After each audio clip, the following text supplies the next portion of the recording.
Dear Lisa, the days are beginning to run into each other here. It all feels like one long nightmare I can't seem to wake up from. The only thing that keeps me breathing is my love for you and our children. I told you, man, you always been hard-headed, man. I told you to chill and not go running into that woman's house, busting up there like you still have a right to be there. You don't, motherfucker. You gotta earn that right. Benjamin came to see me. Are you serious, Lynn? You're defending him. I'm not. We family. And I'm not gonna let that nigga come up here hurting you. You thought your degrees mattered. You thought that because your father was a successful attorney that mattered. You didn't have the goddamn sense to know you were playing with fire. If anything happened to you, There's nothing gonna happen to you. You ain't hard, Gabe. Yeah, that's right. I said it. You ain't hard. No, I need you to grow up. If you say you're gonna be here at 8, then be here at 8. If you can't be here at 8, then just call me. Why you always stressing me? Yeah, man, clearly you lost your mind if you think you gonna come up in here and claim a motherfucking thing, cause you're not. I've been here. Not walking around here mad at the fucking world, cause trust me, the world don't give a fuck about black men. And we gotta find a way to give a fuck about each other.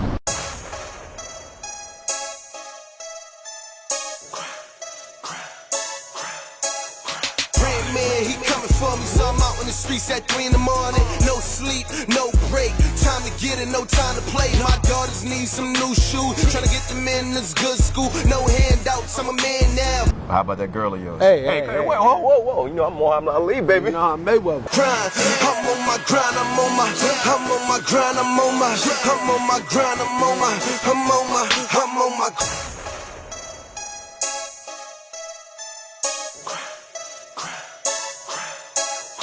You're breaking my heart, E. Yeah? Now you know how it feels. I'm on my grind, I'm on my grind, I'm on my grind, I'm on my.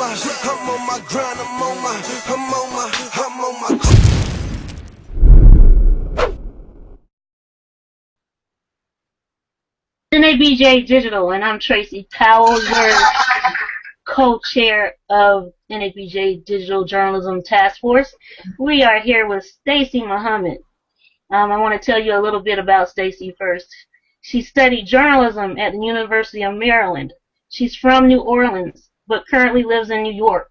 She has written, directed, and produced both narratives and documentaries, including I Am Sean Bell, Black Boys Speak, which was an official selection into the HBO Media That Matters Film Festival, where it received the Speak Out Award.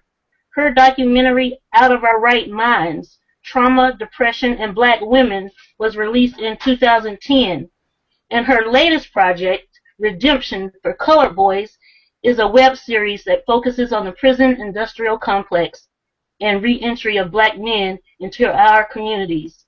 It stars Julito McCullum from The Wire, Rob Morgan from Pariah, and Tim Reed from WKRP in Cincinnati. It is executive produced by Isaiah Washington from Grey's Anatomy fame and Mark Lamont Hill. Well, I guess he's sort into everything these days. He's a political commentator, a professor, TV personality. You can watch new episodes of For Colored Boys every Sunday on YouTube. Welcome, Stacey, and thank you for joining NABJ Digital. Thank you for having me. I really appreciate it. Well, just to lay out the ground rules a little bit, I'm going to start by asking some questions. But because it's a Google Hangout, I also want to open it up to people to ask questions as well. We ask that while you're listening to please put your microphones on mute so we won't get any background noise. But when you want to ask a question, you can take it off mute and jump in at any time.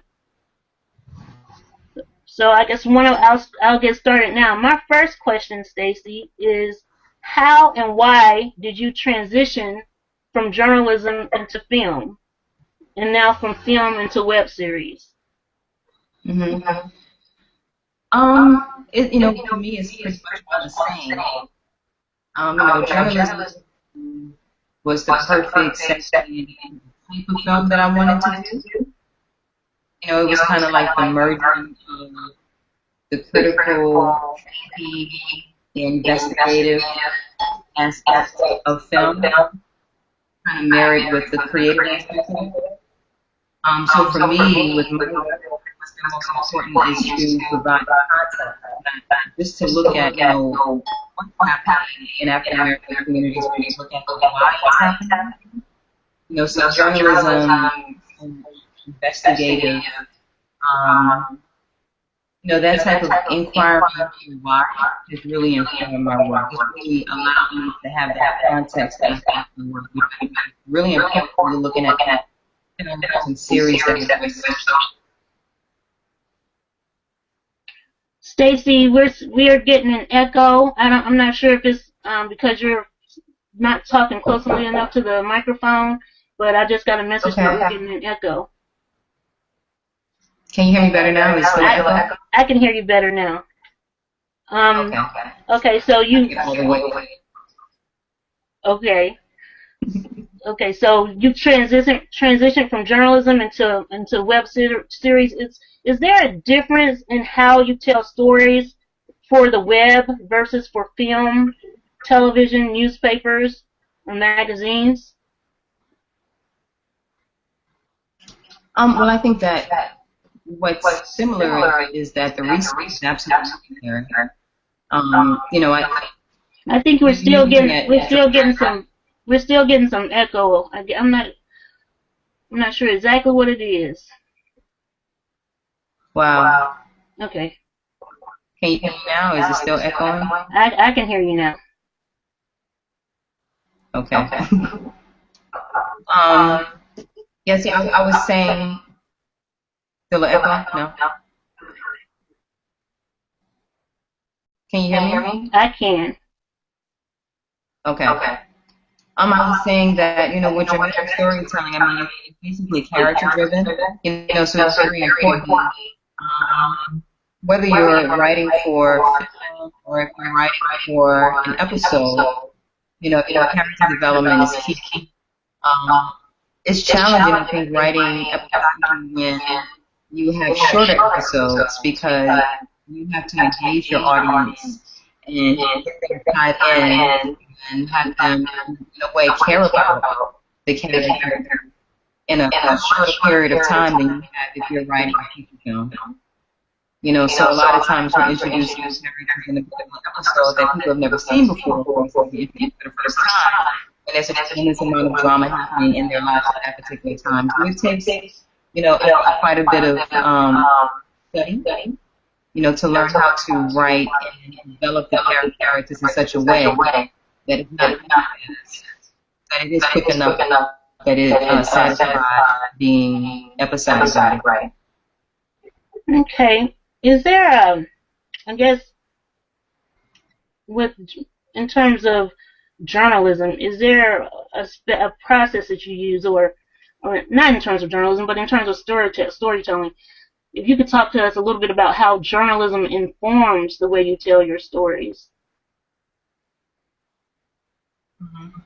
Well, for me, the research, you know, definitely, as I said earlier, combining the critical, investigative aspect that is native to journalism is critical, you know, for me when I do stuff, because and what's most important for me is content. So we're looking at when, why. And you're definitely doing a tremendous amount of research on the why. So if we're looking at Color Boy, you know, we're not talking about prison or black people in prison. We're looking at systemic issues that inform this state of emergency in our community. You know, so it's a tremendous amount of, you know, Alexander's work, the new Jim Crow, has informed the Voice series tremendously. You know, so it's a lot of studying, you know, a lot of research prior to going into the series.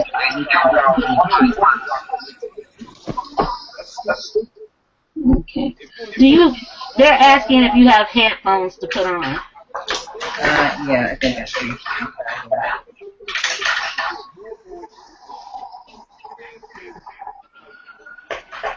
Sorry about that. That's okay. While you're doing that, I'll go get I Am Sean Bell to play a clip.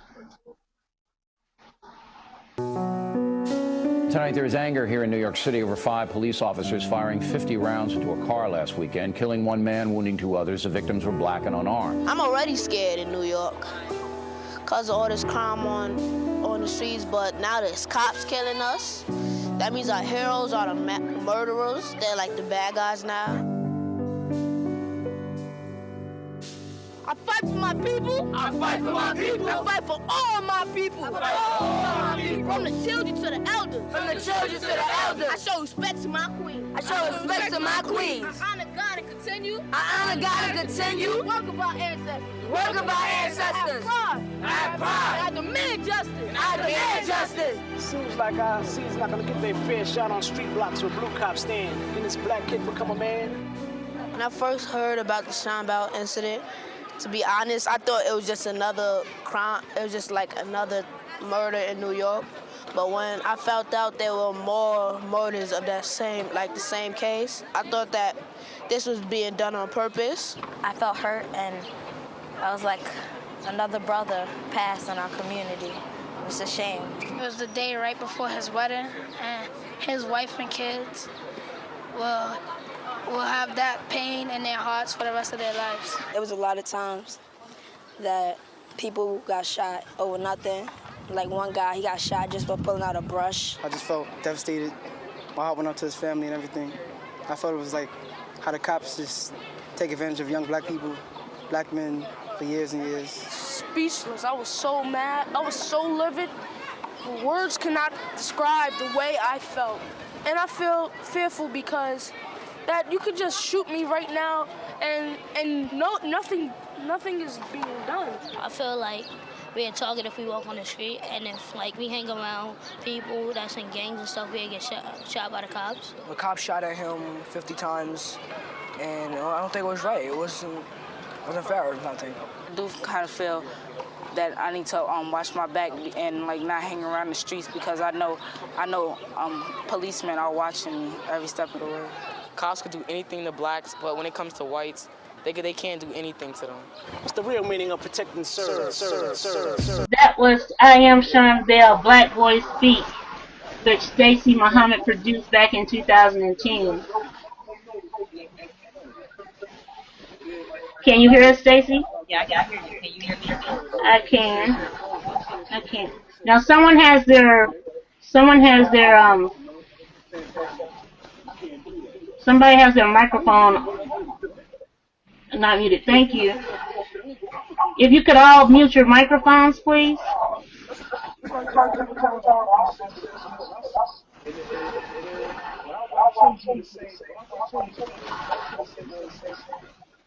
Let's see. I can mute microphones. Okay, that's better, I think. We were talking about how journalism informs your storytelling.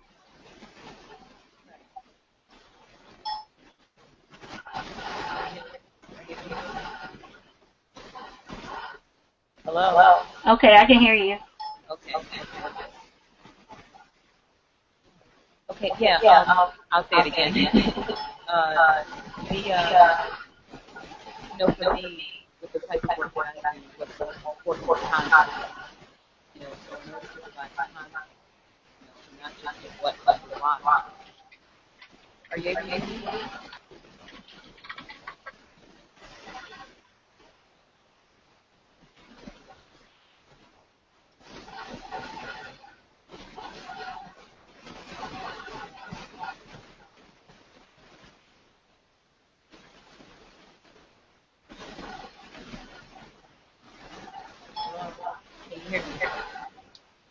Barely. Can you hear me now? A little better. Wow. Okay, it's a little better. So as I was saying, for me, what's the most important part for content?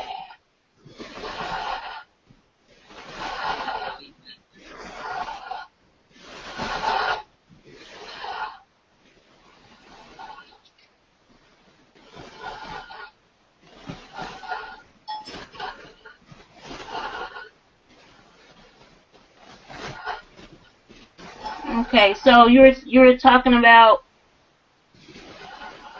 context. Right. So in order to provide content, it takes into account information where and why. So for me, it's been not just about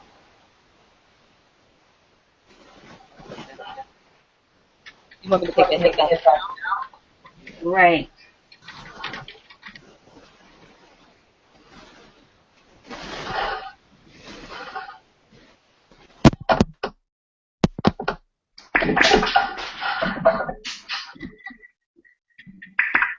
Okay. Are you able to hear me now? Oh, definitely. That's much better. Okay. So for me, it's okay. So for me, it's been, not just the what, but the why. So if we look at the story of Voice, it's about this man that's coming home from prison to reunite with the family. It's also about incarceration and prison crisis.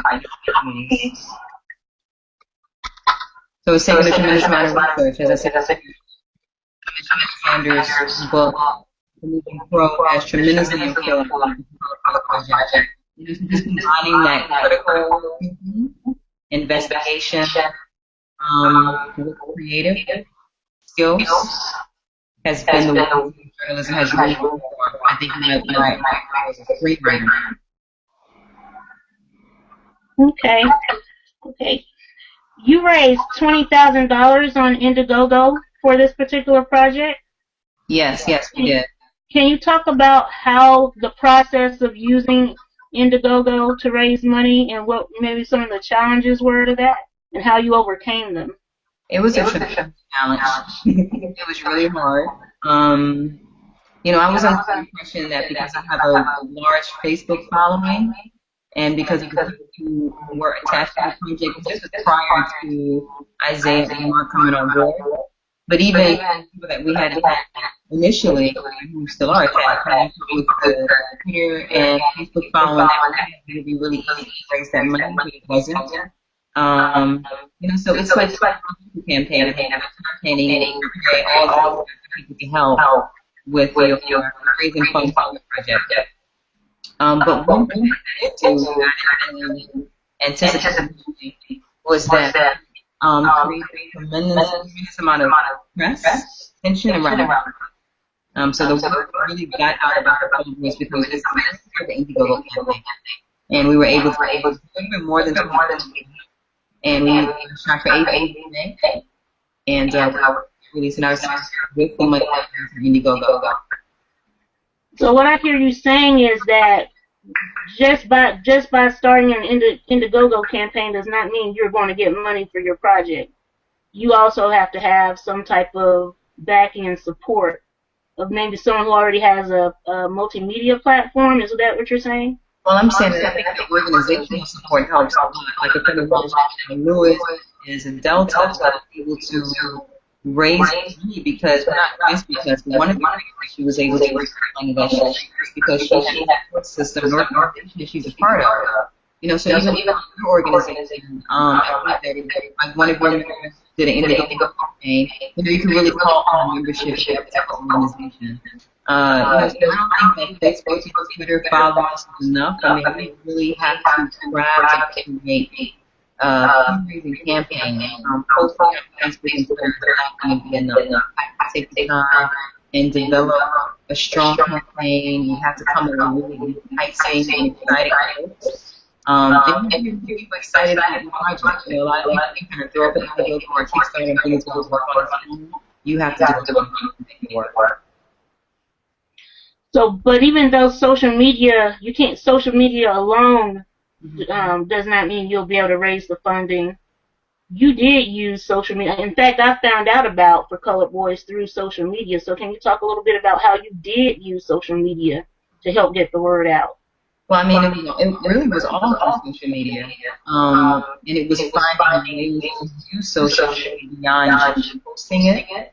or finding the right words to say to get people interested. But social media has been instrumental in every aspect of the project. You know, we did the pilot in 2011, and did the film festival circuit with it, and we released it hard online in January and announced that it was going to series. So all the support has come through social media.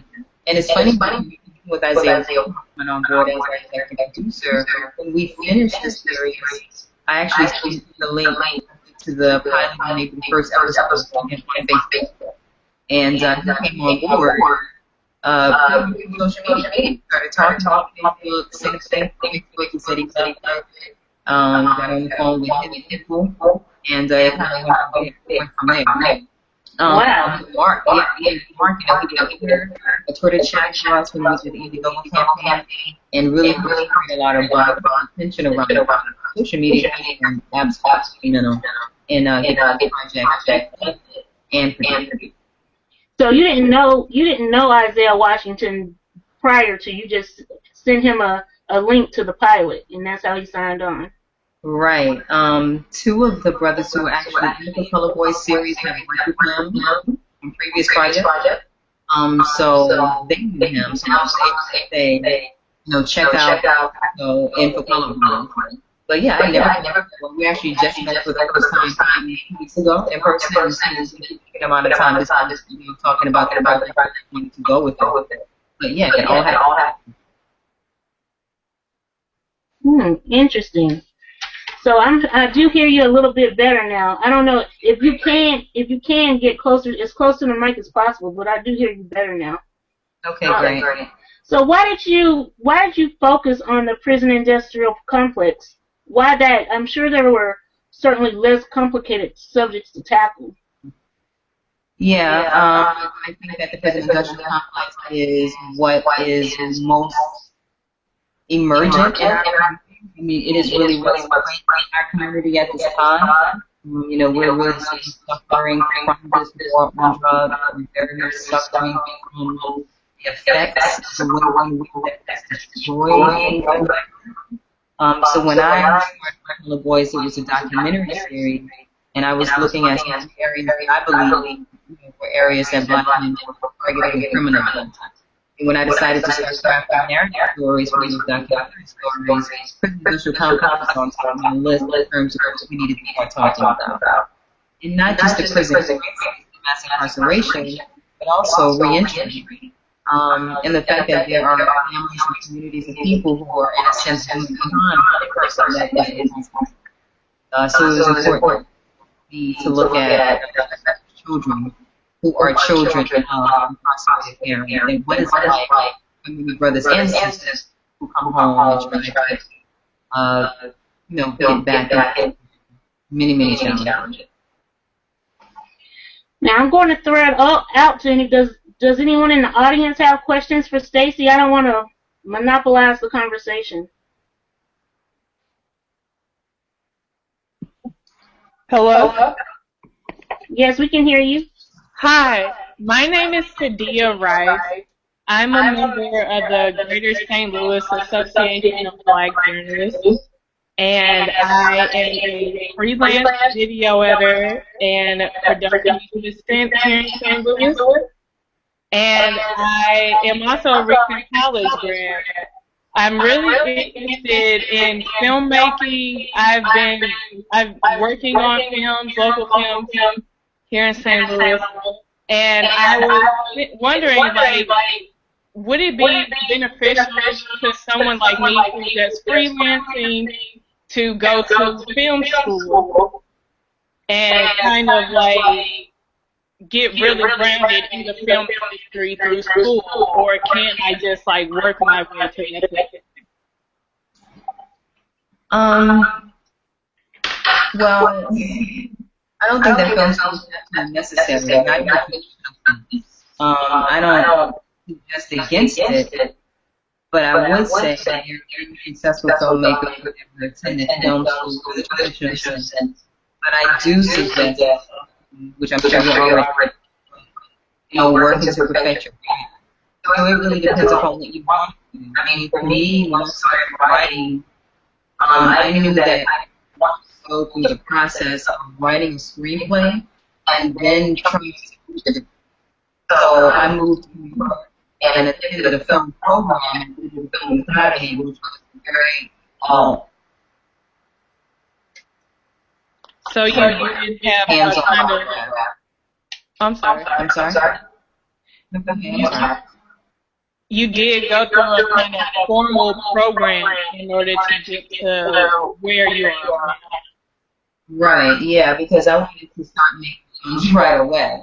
You know, like I didn't want to just have a screenplay in hand and then just kind of have to depend upon someone else to make my film for me. You know, and I also think that with the advancement of technology and stuff, like for instance, if you look at Professor E.T. Raver on the Black Girl, if you're familiar with that particular series, she produced that entire season of it, and that kind of, made her a household name and created quite a bit of attention around her as an artist. And she was able to then Shonda Rhimes and sell a series of Comedy Central.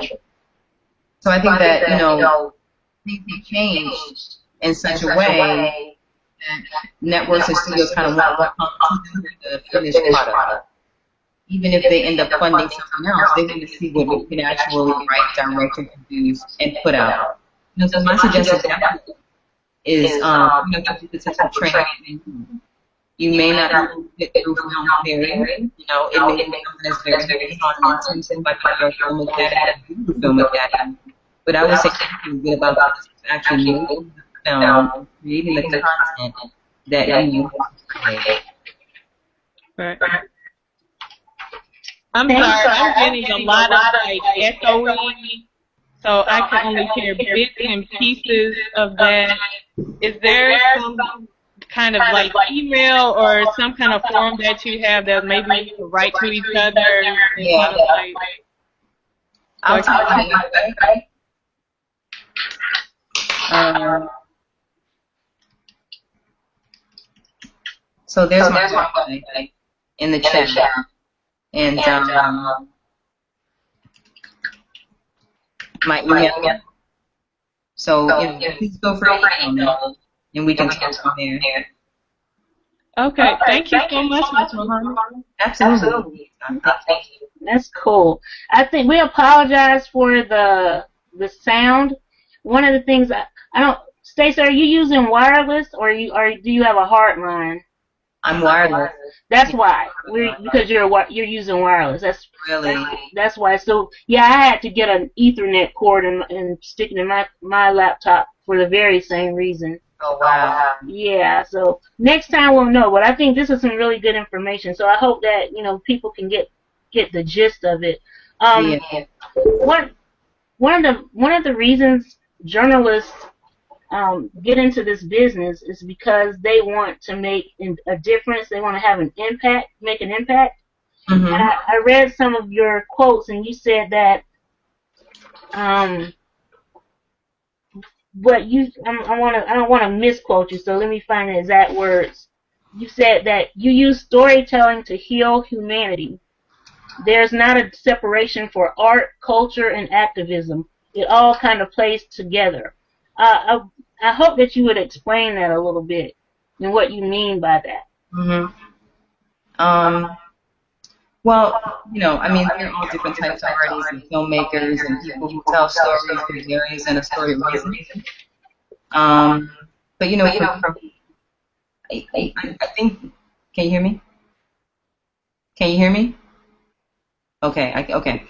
So for me, one of the things that have been most important or most impactful as a filmmaker was being blessed, really, to study with Professor Halle Jarima, who did the film Sankofa and many other very culturally relevant and necessary films. And I think that studying with him, I really learned that I could be a filmmaker, but also the type of filmmaker that I wanted to be. So for me, when I look at systemic oppression, when I look at all the things that are really affecting our community, it's really important for me to tell stories that kind of center around those particular issues. I think that art heals. It could. It should.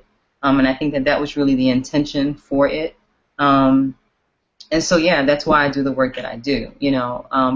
Professor Jarima said, he gets annoyed when people ask him why he doesn't make entertainment films. And he said that just doesn't go with the landscape of what's happening to my people. And I really feel the same way. Any story that I'm telling is really informed by what I see happening around me. And what I see happening around me is the disenfranchisement of people that look like us. It is the demonizing and criminalizing of black youth, of black culture, of black men. It is the destruction of black families, or the attempted destruction of black families through mass incarceration and prison culture. So when I sit down and write, like, these are the things that are really in the forefront of my mind. These are the things that I think are most important. And so I think that my time on the planet and my time as an artist and a filmmaker is used best telling stories that speak to those issues, and hopefully stories that will be a catalyst to begin to have the type of, conversations that we need to have. And therein, lies, I think, the connection with journalism and, creating space where people have intrusive conversations, where we're not just having conversations about the drug dealer on a corner in a black community, but we're having conversations about why he's there and who put him there. So for me, that's what's most important. Again, context. Context is everything for me in the work that I do.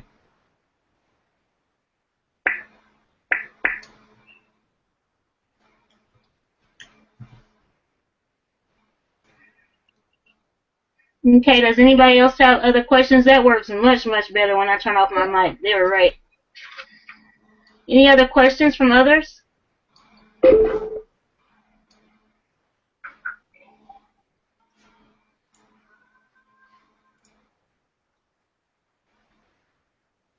Okay, I'll ask another question then. Because we didn't have our mics off, I wanted to see if you could talk again a little bit about the best way to raise awareness and money for your projects, because in my mind that is the biggest obstacle, especially for freelance journalists out there wanting to raise money to do this kind of work. So could you talk a little bit more about the process, how you start, where to start? Mm-hmm. Well, I think you need to mute your mic. Can you hear me? Okay. I think that you need to start with a really good, strong story, depending upon what you want to do. If you want to do, for instance, a web series, I think that you have to start with a really strong story. And my thing at this point is to invest in quality. Our budget for our series was a little bit higher than a lot of web series, because I knew that I wanted to be able to have the type of conversations that we're having now about what could happen with this series out the gate. Raising money is always a challenge. Unless, you get a deal with a network, unfortunately, money is always a challenge. And I think that one of the things that organizations definitely have the opportunity to do is look at the ways in which their collective power, financially and otherwise, could create the type of, for instance, distribution opportunities for journalists, filmmakers, storytellers, content creators that we desperately need. Because a lot of times, once we even get the content created, a lot of times we're giving away our content for free on like a YouTube or Vimeo. So right now, I think that a lot of people are successfully utilizing the crowdfunding platforms. I definitely recommend Indiegogo. I definitely recommend Kickstarter. But grants, like Brooklyn Arts Council has a lot of grants and money that's available to support artists. And it's funny because initially I thought that there were so many people who were applying for grants. I think that one of the grants that I applied for this year, last year, maybe 50 people submitted.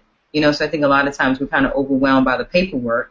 But once you're funded by one of these organizations, it's a lot easier to get funded in upcoming years. But definitely the crowdfunding platform, create a very strong social networking community of people who are really invested and interested in your project. Engage them. Posting information is really not enough. And it's easier to engage an audience when you have a social issue. We can easily talk about mass incarceration and prison culture. we can easily talk about reentry. One of the things that we've successfully done with Color Boys is to connect the project to the larger mass incarceration movement. So linking with organizations whose theme and subject is similar to what you want to do is a really good way to create attention around your project and possibly raise money for it as well.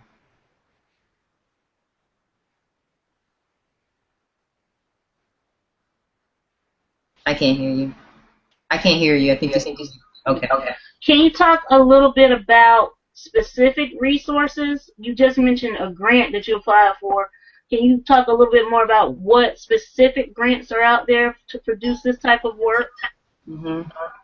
Well, I think that every city should have a public access channel, and that definitely is a great resource to kind of get more information on the types of grants that are available. So like with New York, in Brooklyn we have BCAT, we have Brooklyn Arts Council. I know in Washington, D.C., there are a number of, like the National Endowment of the Arts has a number of different grants and money that's available, particularly for media.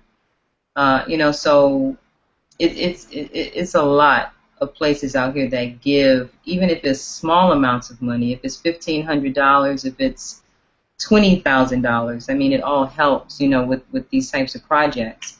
And a lot of times it takes doing the first project or two while applying for the grants, to kind of get yourself out there and then get the money that you need. The other thing that I would suggest is definitely, definitely getting your project on the film festival circuit. I know there are a lot of filmmakers that don't necessarily want to do that, but I think that it's beneficial. I mean, it helps to create a tremendous amount of attention and buzz around your project, one.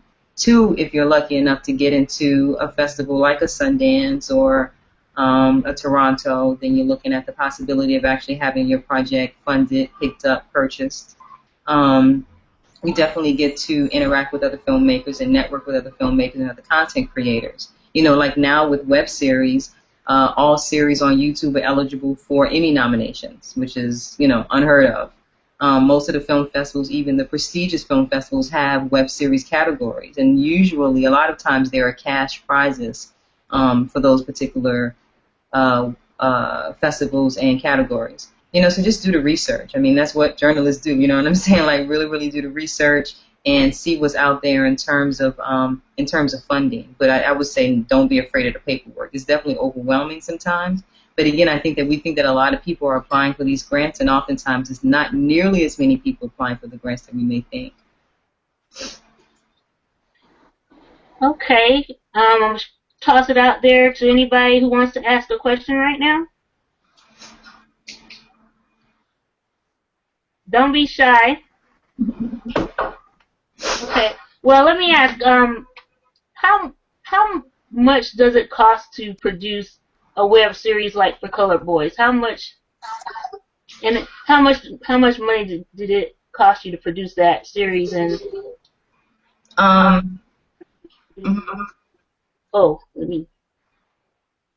it depends, but we raised a little bit over $20,000, and our series cost a little bit over $30,000. And as I said initially, we had somewhat of a higher production budget because of the type of cameras that we use. We shot on a camera called the Red Epic. So I wanted to make sure, as I said earlier, that out the go we were network ready, or as close to network ready as I could afford for us to be. So, it really depends. I mean, for a production like this, there are a lot of people that don't get paid initially, like the writer and director and maybe a producer or two out the gate. And, of course, you're working with, SAG low budget or the new media agreement. So a lot of your actors are getting paid $100 a day. And you're talking about people who may be accustomed to being paid a lot more than that. So they really have to care about the project and really want to be a part of the project. Like, say, Huluto McCollum from The Wire or Jacinto Torres Riddick from Law & Order, of course they're accustomed to making a lot more money than $100 a day, but they really cared about the project and wanted to be a part of it. So, yeah, it just really depends. I mean, it's definitely important to have a good line producer on board. And, again, when people ask me about, say, for instance, Tim Reed coming on board, I always say, just ask for what you want. Again, social media. He actually reached out to me. He actually reached out to me on Facebook and asked me to come to his institute and speak to his students about another film that I did, and I asked him to be in for Color Boys, and he said okay. So again, the power of social media and using Facebook to kind of pull together, this particular series. But yeah, I mean, especially in a place like New York, it's really easy in a sense to kind of pull together the type of crew that you need. Really skilled people who won't really go too deeply into your pockets to get something made. So yeah, we spent a little over $30,000, and we're still spending money. I mean, we're in post-production right now, and the series comes out every Sunday. And to the question that I was asked earlier about going to film school, thank God I can edit because we ran out of money and weren't able to pay an editor, so now I'm editing. So I think it's definitely important to have, to have the skills that's needed, to multitask, because in this particular industry, when you don't have a lot of money, you definitely need to know how to wear various and assorted hats well. So what I just heard you say is that it's not just about how much money you're able to raise, but the relationship building is just as important. So just relationship building and networking. Yeah, I mean, I see the question here. Did it cost to shoot the project 10, 20, or 30,000? For the For Color Boys project, we spent a little over 30,000. So it depends. I mean, the budget depends upon what it is you want to do. It depends upon the script. It depends upon the location. It depends upon the equipment you're using. Like I said, we shot on a Red Cam, and we shot our entire series at once. We shot for 8 days. We shot for 5 days, took a break for a day, and shot 3 more days. So I definitely wanted to shoot the entire series. I didn't want to, risk having a break in the first season and not having an episode come out. But yeah, relationships, definitely. You have to have, I think, a good story and a good project and something that people really care about, in order to create a really quality project that people are going to say, okay, I'm not going to make $10,000 a day. I'm not going to make $5,000 a day. I'm going to be here for 8 days making $100 a day. But I'm willing to do that because I really care about this project, and these people are really great to work with. And it may sound funny, and I think that anyone that has really worked in production knows this, but the first rule of production really is to feed your crew and feed your cast well. People really need to know that they're valued and they're cared about. And I can usually step onto a set and tell whether or not people really value their cast and crew based upon what they're feeding them. So that's extremely important, just making sure that your cast and your crew are as comfortable as they possibly can be, because you want to get what you can get out of them, and you ask them to do a tremendous amount of work for a very little amount of money. All right. Okay, I'm throwing it back out there again to anybody who wants to ask Stacey a question. Hi, it's Sadia again. How do you feel about your contemporaries like Ryan Coogler, the writer of Fruitvale Station, making stories similar to yours about the African American male experience? Oh, it's wonderful. I think Ryan is brilliant. His film is brilliant. It's absolutely necessary. It's bold. It's heartbreaking and beautiful at the same time. We released the Sean Bell film actually on the day that Oscar Grant was murdered out in Oakland. So I think that, there's a lot of talent coming out of Sundance Institute. And that is the type of program that affords us a tremendous amount of opportunities. So I think that Ryan is going to do a lot of really good work, and hopefully, all of the work will be of consequence, work that really matters. And I really believe it will. So I'm like, we need as many of these stories as we can possibly get. It's unfortunate that we have to tell these stories where we have to seek to humanize people who are being dehumanized. But that's just kind of like the reality of where we are and what we're dealing with and our challenge as artists. So I love Fruitvale. It was heartbreaking. It was a beautiful film, and I wish him all the best. I'm really excited about his success. He's brilliant.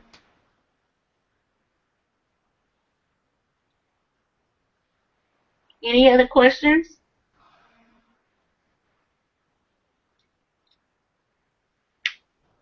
I see a question in the chat. Okay. The question is from Caleb Wilkerson. He's our Vice President of Outreach. If you were to advise an up-and-coming filmmaker on one or two film festivals that they should definitely attend, which ones would you say are the best to start at? Silver Documentary, I'm not sure all these, Silver Docs, ABFF, Sundance, Tribeca. Well, if you're lucky enough to get into Sundance or Tribeca or Toronto, Cannes, Silver Docs, then by all means go. Because it'll be really good for you, really good for your project, and really good for your future as a filmmaker. ABFF is a good festival as well, you know. It's really good for networking. Urban World is happening right now in New York. There are festivals that I wouldn't suggest that I won't really want to say publicly, but I would say do your research. You know, talk to filmmakers that have actually been on the festival circuit, and ask them about festivals in particular. And if you're not familiar with the website, you probably are. Withoutabox.com is the one hub for film festival information and submission. So you can create your project on Without a Box, and you can submit it. And you can submit it to festivals, multiple festivals. There are festivals that have no entry fees, some that have very low entry fees, and there are some that have higher entry fees. And those are generally the ones that are a little bit more prestigious, and the ones where, like, say, for instance, for Fruitvale, it's so Weinstein Company purchased Fruitvale at Sundance. And then also Slam Dance happens at the same time every year that Sundance happens, and I think that is, you know, maybe not as prestigious as Sundance, but definitely a festival that you want to attend if you have the opportunity to attend. So yeah, definitely all the ones you listed. And I think on Without a Box, there's also a list of festivals. It says something like the festivals you get the most bang out of your buck. And they have a list of the festivals that are really, really good to filmmakers. And also, Media That Matters is a festival that's based here in New York that is sponsored by HBO. It's where the I Am Sean Bell film screened and did a one-year tour with the HBO festival. And Media That Matters is incredible. I mean, we had a beautiful award ceremony at HBO. They had cash prizes. I got a nice distribution deal for the I Am Sean Bell project through Media That Matters and HBO, so that's definitely one that I'd recommend as well.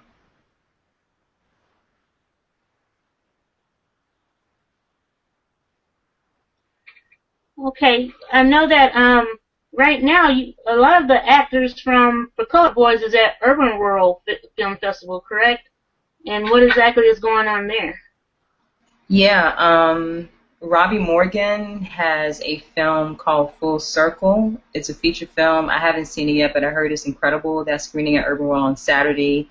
And Julito McCullum is in a film called The Inevitable Defeat of Mr. and Pete that was produced by Alicia Keys, stars Jennifer Hudson, Anthony Mackie, and a few other people, Jordan Sparks. And that is the closing night film at Urban World, I think on Saturday or Sunday.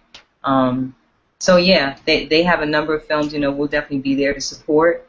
And I actually attended a digital panel yesterday at Urban World with executives from HBO who were just talking about digital content and how to get your content, I think, on HBO Go specifically, and how to land a distribution deal with HBO. They made it sound really easy. And it's far from it. You know, I hear these panelists all the time talk about all the different places you have to put your content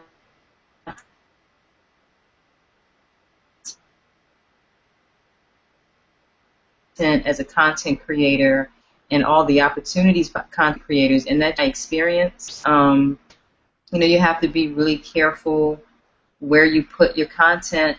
Even with YouTube, you know, now we're beginning to have conversations with networks about For Color Boys possibly being picked up, you know, so it's a lot of stuff that you have to read. Contracts are hell.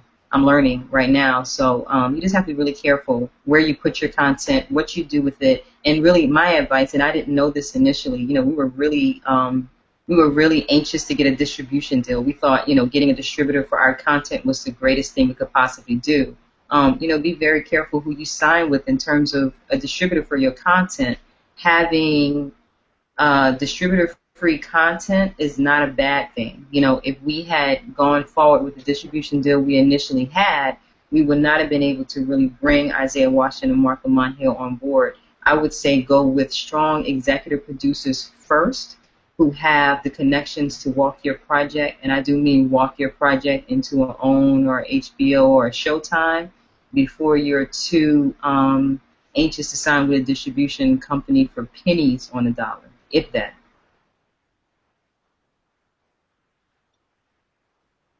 We have another question from Caleb. He asks, what's the best advice you could give on the strongest way to pitch ideas and the best avenue to present them? I'm still learning.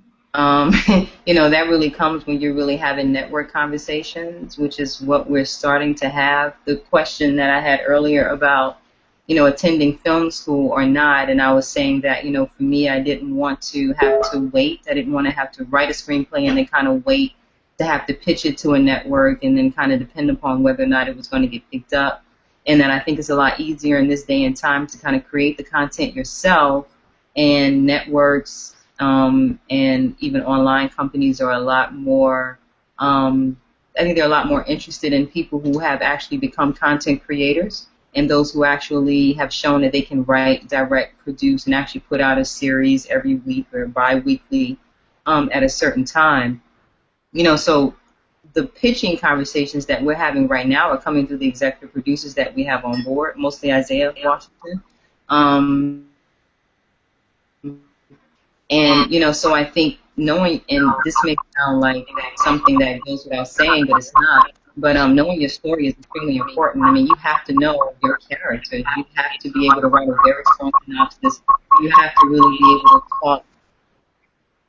You have to be able to talk very confidently and knowledgeably about where your story is going. You have to know your story. Because in a pitch meeting, you know, it's not just like, oh, how much money are you going to give me for this content? They want to know your vision. They want to know where your story is going. And I think the other thing that I'm learning right now and that we have to be willing to do is to ask for what we want. I think a lot of times as new filmmakers and then as new content creators, there's a certain sense of desperation.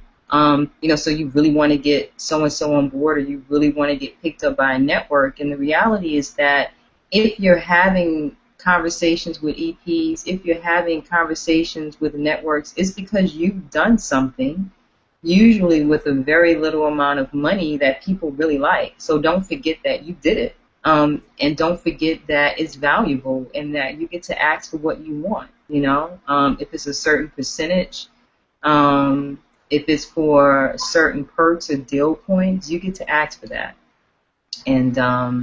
And be confident enough to ask for it. And if people walk away, let them walk away, because what's meant for you is meant for you. That's really good advice. Anybody else with questions? You know, right now the hot thing for newspapers to do is to hire videographers, people to tell news stories with video.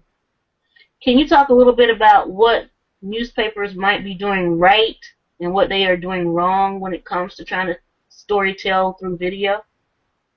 I just think that's kind of like where technology is. I think that people are very voyeuristic at this point in time and a lot more interested in seeing story as opposed to reading story. And that is problematic in some ways. You know, but it's kind of like just where technology is. So I think that we're, you know, in a lot of ways moving away from print. You know, if people are reading on their iPads as opposed to actually holding a book in their hand. You know, if newspapers and they do, you know, realize this, then of course, you know, everything is about content. Everything is about, you know, this type of interaction and actually exploiting and taking full advantage of the fact that we can do something like this, or people can actually see, as I said earlier, they can see story as opposed to read it. So I just think that it's kind of like just where content is going. I also think that, everyone is really looking at the fact that the internet gives you the opportunity to be a content creator without a gatekeeper. And people definitely want to exploit that. So any way that they could possibly do that, they're doing it. So whether or not it's right or wrong, I think that it's just kind of like where things are headed. I think it's just a sign of where we are in terms of technology and what the internet offers. And then again, I do think also, as I said, that there is this kind of voyeuristic obsession with what's happening in people's lives, with reality television, with not reading but seeing, and news paper and news outlets are definitely, they won't be left behind in that change. Right. I guess I understand that. My question was more about when it comes to telling stories with video, what are some of the things that news organizations are getting right, and maybe if you could give us some advice, what are some of the things we're getting wrong when we do use video right now? I think it's about more than slapping video content up on your website and thinking something that people are going to come just for that reason alone. There's a certain way that you tell stories through video that you do not tell stories in through text or even on television. So I wondered if you've looked at some of the video that is now appearing on news organizations' websites. I wondered if you could give advice about, again, how are we doing? Are we doing things right, or what are some of the things we're doing wrong? So you mean like news stories on like HuffPost and these type of organizations, these type of news outlets that use video to tell stories? Right. I think HuffPost is one example, but a lot of newspapers are using video more so now too. The Washington Post just hired a slew of people in their video department. And so hiring these people is one thing. It's quite another to use them effectively and really tell the type of stories through video that people want to see and want to engage with. Mm-hmm. So I want to help people understand how they do a better job at using video more effectively. Mm-hmm. Yeah, I mean, part of my journalism program was news photography and news videography, so it was always kind of like a part of what we were studying in terms of the ways in which we could use and incorporate media, storytelling, video, and photography into journalism. It's so intertwined. In terms of what they're doing right, I mean, I don't know if my answer is too much different. I think that what they're doing right is using storytelling in a provocative way, so that they can create the type of attention around their media outlet, their news outlet, that a filmmaker or a content creator would create around their content. So I think that it really, it's kind of like all the same fundamental elements and rules in terms of character development, knowing your character, having character-driven storylines, creating drama, definitely looking at what's provocative. I think that, what's provocative is really what we're looking at when we look at a lot of the news outlets and the ways in which they use story. I can't think of what particular outlet it was recently, but it talked specifically about what you're asking me and the ways in which the times have changed. And the ways in which they're using video more so than they did ever before. But I think that it's pretty much the same elements and the same rules that apply to any storytelling. But I do think that with news outlets, there's always that element of being provocative and telling the story that people definitely want to see, kind of like that reality TV type of voyeuristic obsession with what's happening in people's lives.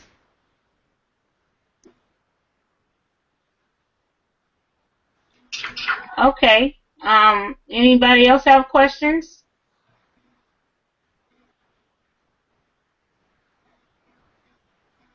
Well, it's 8 o'clock. That was an hour-long program. So unless anybody has questions, did you have anything else you wanted to mention, Stacey? No, I mean, of course, as always, thanks for the support. And people can watch Colored Boys every Sunday at 7. The channel is youtube.com/Stacey M Films. And continue to spread the word about the project. We really, really, really appreciate the support. Tell us how many. Oh, I know what I needed to ask you. Tell us how many episodes will be running, and how many. I forget how many. I think 4. We're on episode 4 on YouTube right now. Tell us a little bit more about that. Yeah, so we're mid-season. We have 4 more episodes to air again every Sunday at 7 p.m. And hopefully we'll be going into season 2 very soon. I don't want there to be too much of a break between season 1 and season 2. And we're, like I said earlier, having conversations about whether or not that's going to be somewhere else or if that's actually going to be on the internet. 4 more episodes, and the response has been incredible. We're really, really excited and blessed. I think a lot of times it's challenging when you're telling dramatic stories. It's challenging when you're telling stories that are kind of embedded in a social issue. But our stories matter. I don't think everything has to be comedy. Not that there's anything wrong with comedy, but there is definitely something wrong with there being a lack of balance in the type of stories that we see coming from Black filmmakers. And I think a lot of that is because we think we have to tell a certain type of story to get a certain amount of attention. So it's been somewhat challenging from that perspective. But the feedback that we're getting is really heartfelt, genuine feedback. And 4 more episodes to go.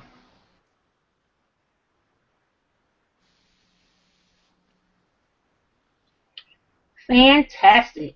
Well, I really, really appreciate you taking time out today to talk to us about all of this.